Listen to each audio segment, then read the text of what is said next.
story of one who could not walk. The story of Rabbi Nachman of Breslov. The story of one who could not walk. A tale. Once there was a sage. Before his death, he called his children, family, left them a will that they should water trees.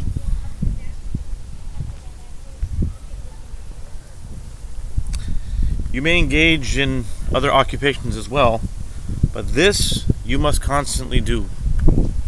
Water trees.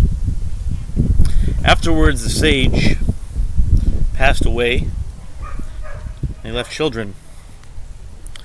And he had one son who could not walk. He could stand, but he could not walk. His brothers would provide him sufficiently for his livelihood, and they gave him so much that he had left over. He would save up for himself, bit by bit, whatever remained beyond his needs, until he had amassed a large sum. He then came to the decision, why should I get a stipend from them? Better that I begin some business.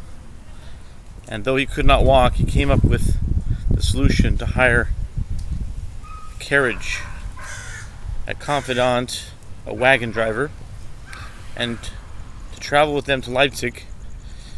And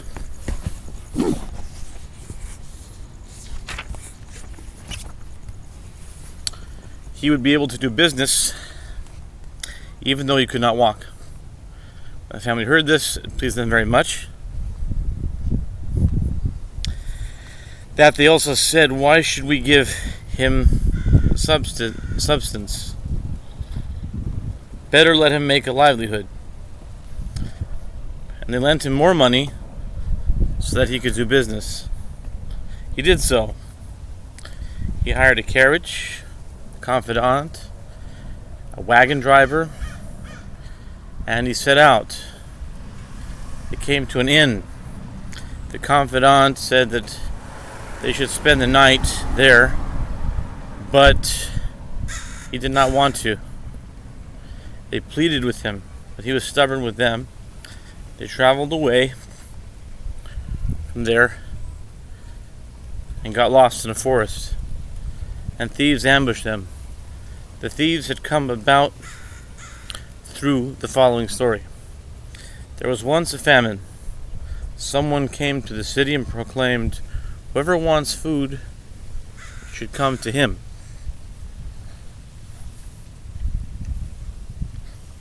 Several people came to him. He discerned which men who came to him were not useful to him, and he rejected them. To one he would say, you can be a craftsman, while to another he said, you can be a miller. And he chose only intelligent youths and went with them into the forest and proposed to them that they become thieves. Being that from here there are roads to Leipzig, to Breslau,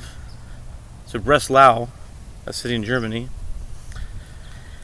and to other places merchants travel through here. We will rob them. We will have money. So the thief, who had earlier made the proclamation in the city, told them.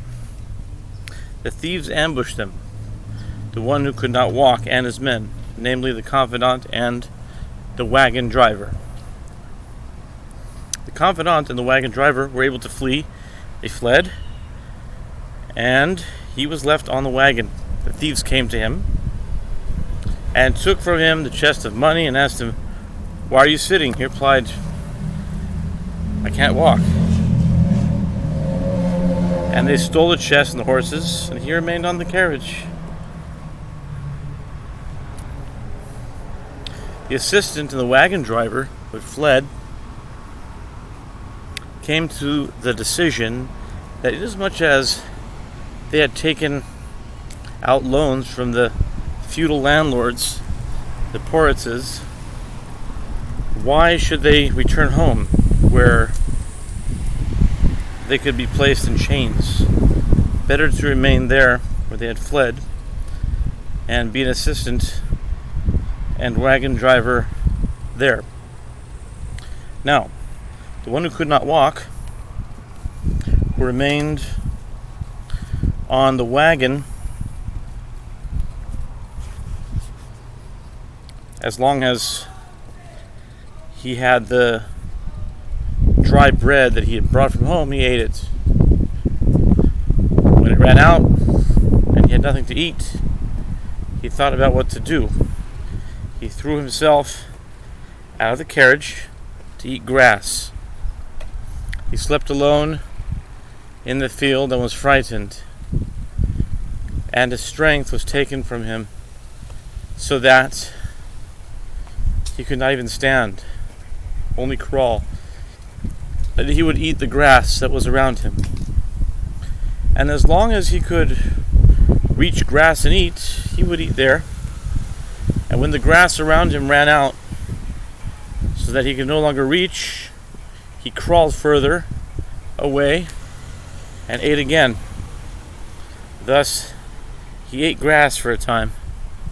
Once, he came to an herb, the likes of which he had never eaten before. The herb pleased him very much, because he had been eating grasses for a long time. So he knew them very well, and such an herb he had never seen before. He came to the decision to tear it out with its root. Under the root was a diamond. The diamond was quadrangular, and each side had in a different segula, different charm or special ability. One side of the diamond, it was written that whoever grasps that side, it would take him where day and night meet together. That is, where the sun and the moon gather in unison. When he tore out the herb with its root, which is where the diamond was, it happened that he grasped the side of which the segula was. It would take him to the place where day and night come together. It took him there, where day and night come together. He looked around and beheld that he was already there.